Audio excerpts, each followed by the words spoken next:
हरे कृष्णा, राधे राधे। ठाकुर जी की इस परिवार में सभी लोगों का स्वागत है। दोस्तों, आज एक बहुत ही रोचक, मनमोहक, मन को भा लेने वाली सुंदर कथा लेके आपके साथ मैं फिर से हाजिर हुई हूँ। ये कथा बहुत पुरानी है। कई साल पहले निरुपमा नाम की एक महिला अपनी 7 साल की छोटी सी बेटी परी के साथ और अपने पति के साथ एक गांव में रहती थी। गांव में एक कोने में छोटा सा झोपड़ा बना के निरुपमा देवी रहते थे।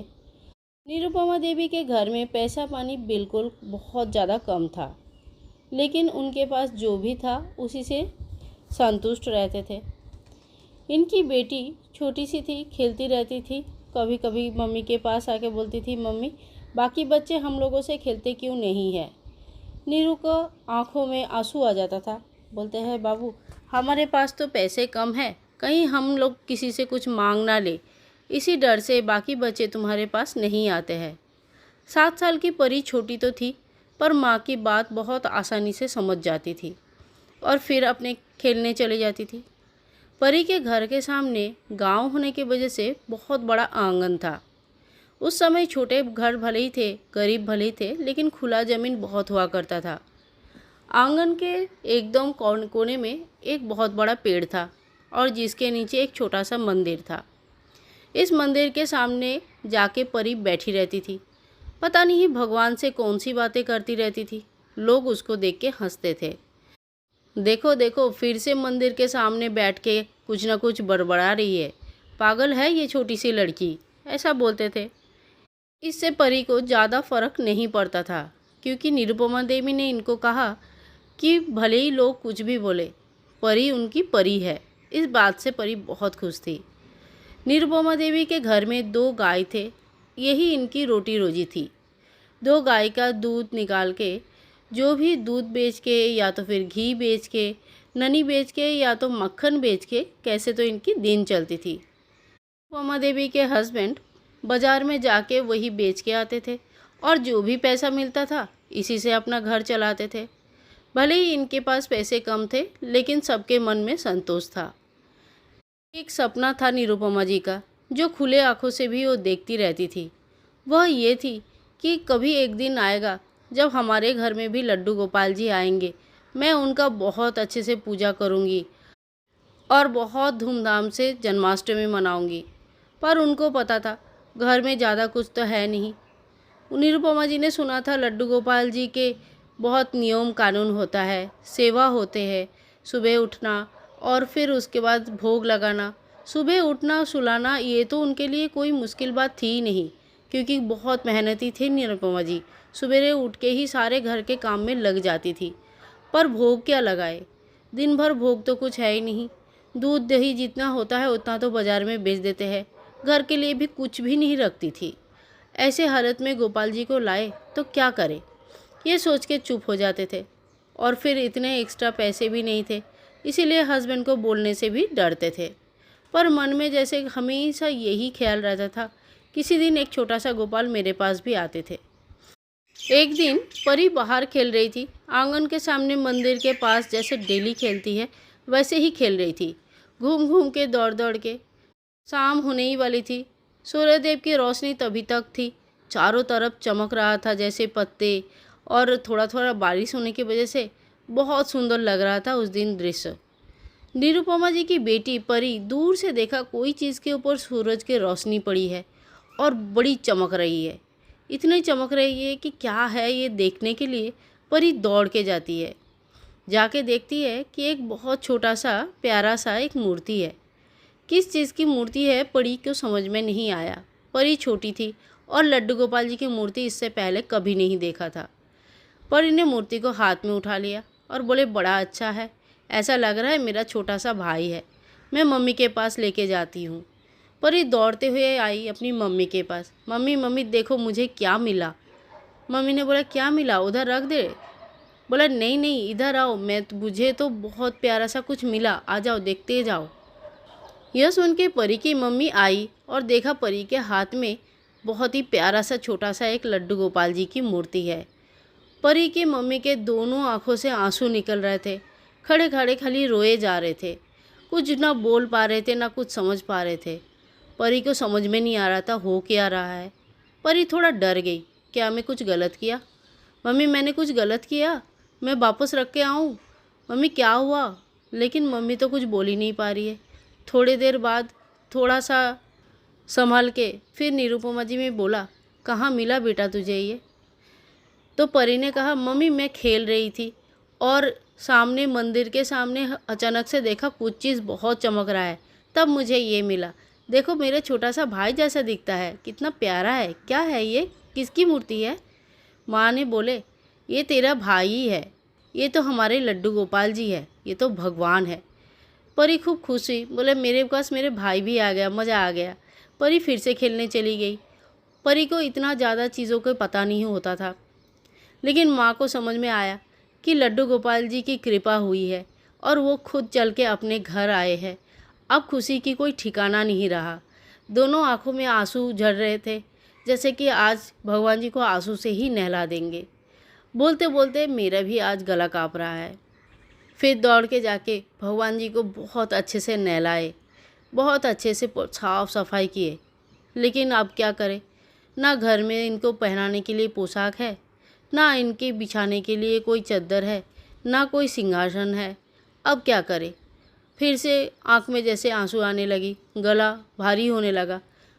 भगवान की तरफ बड़ी बड़ी आँखों से देखने लगी परी की माँ।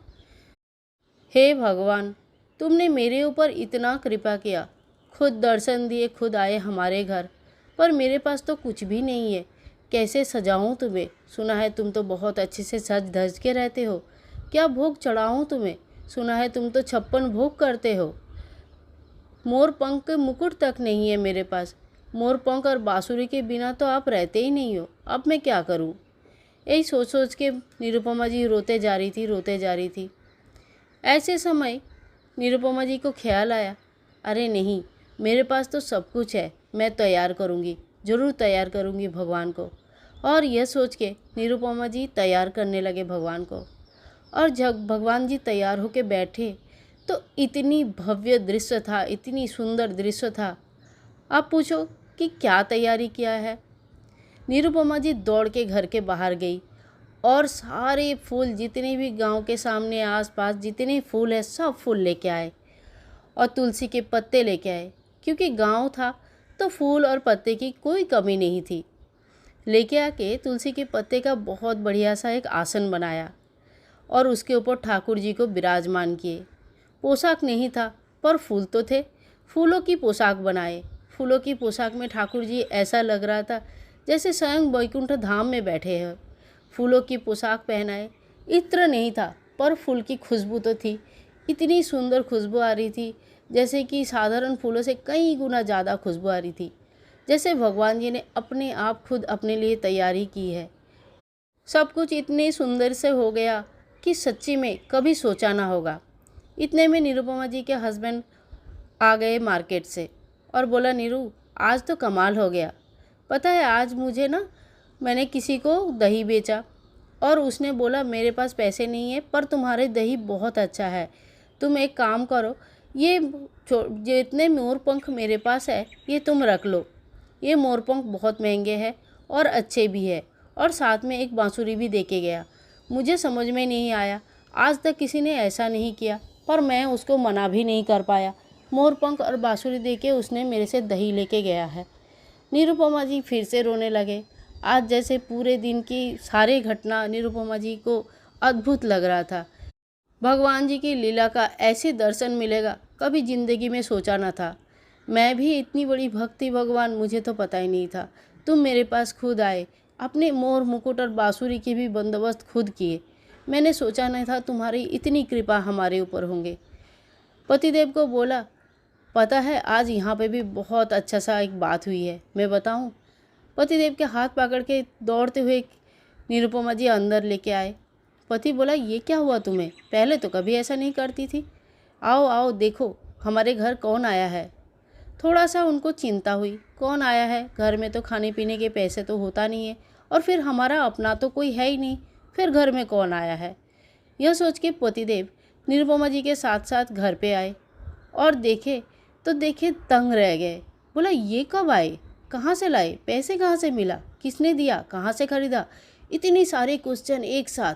सारे प्रश्नों देखते निरुपमा जी देखते रह गए और बोले ये तो खुद आए हैं, हमारे परी इनको लेके आए हैं। परी का छोटा भाई है ये, परी इनको अपना भाई मानती है। तब पतिदेव को सब कुछ समझ में आ गया। बोला मुझे मोर मुकुट और मोर पंख देने वाले और बांसुरी देने वाले कोई और नहीं था, यही भगवान का लीला, भगवान का कृपा था जो आज उन्होंने मेरे हाथों उनकी बांसुरी और मोर पंख रख के गए। हम तो धन्य हो गए। पतिदेव के भी अंदर भक्ति की वो भाव जागृत हुआ जो शायद कभी ना था पहले। घर में जितने भी जो भी सामान था उसी से भगवान जी के लिए बढ़िया सा भोग बनाया और भोग बना के भगवान जी को अर्पण किया। इसके बाद निरुपमा जी बहुत अच्छे से भगवान जी का सेवा करते रहे, पूजा करते रहे और परी अपना भाई मानती रही। परी धीरे धीरे बड़ी होती गई और साथ साथ में निरुपमा जी का घर का आर्थिक अवस्था भी अच्छा होने लगा। गोपाल जी की कृपा से धीरे धीरे निरुपमा जी के घर का आर्थिक अवस्था काफ़ी सुधर गया। उन्होंने एक बढ़िया सा घर भी बना लिया। अब बच्चे परी के ऊपर हंसते नहीं है, दूर से परी को देख के भाग नहीं जाते हैं, आते हैं घर पे खेलते हैं। परी को बड़ा अच्छा लगता है, लेकिन वो बोलते हैं कि मेरे भाई जब से आए हैं मम्मी तब से सभी दोस्त लोग मेरे से खेलने लगे हैं। यह सुनकर निरुपमा जी बोलते हैं हाँ, तुम्हारा भाई जब से आए हैं तब से हमारा घर स्वर्ग बन गया है। इसी तरह से गोपाल जी का एक अद्भुत लीला, अद्भुत भाव हमें सुनने के लिए मिला निरुपमा जी के माध्यम से। ये कहानी अगर आपके दिल को कहीं पे भी थोड़ा सा भी छुआ होगा, कभी आँख में एक बूंद भी आंसू आया होगा, तो ज़रूर बने रहे हमारे साथ। कहानी को सब्सक्राइब करें और ज़्यादा से ज़्यादा शेयर करें। मिलते हैं एक नया वीडियो में, तब तक के लिए जय श्री कृष्णा, राधे राधे।